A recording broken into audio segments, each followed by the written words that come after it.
South హీరోతో breakup తర్వాత శృతి హాసన్ చాలా కాలం పాటు సోలోగా గడిపేసింది.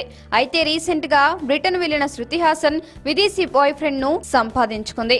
అతడు లండన్ లో ఉంటాడని, వీరిద్దరూ బాగా క్లోజ్ అయిపోయారని, వీరి ప్రేమకు కమల్ ఆశీస్సులు కూడా ఉన్నాయని కొన్నాళ్ల కిందట వార్తలు వచ్చాయి.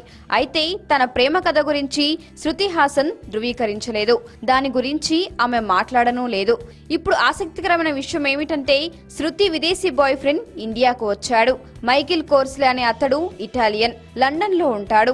బుధవారం రాత్రి తాను లండన్ నుంచి ముంబైలో దిగాడు. అతన్ని రిసీవ్ చేసుకోవడానికి శృతి హాసన్ స్వయంగా వెళ్ళింది. మీడియా కంట పడింది. ఈ విషయాన్ని ముంబై మిర్రర్ రిపోర్ట్ చేసింది. బుధవారం మైకేల్ లండన్ నుంచి వచ్చాడని, అతన్ని శృతి వెంట తీసుకువెళ్లిందని ఆ పత్రిక ప్రత్యేక కథనం రాసింది.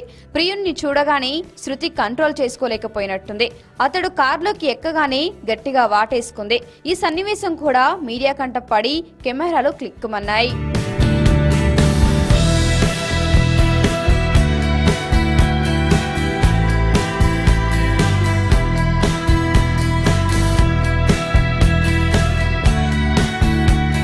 ఈ వీడియో కానీ మీకు నచ్చినట్లయితే లైక్, కామెంట్, షేర్ చేయండి. మరిన్ని అప్డేట్స్ కోసం సబ్స్క్రైబ్ చేయండి.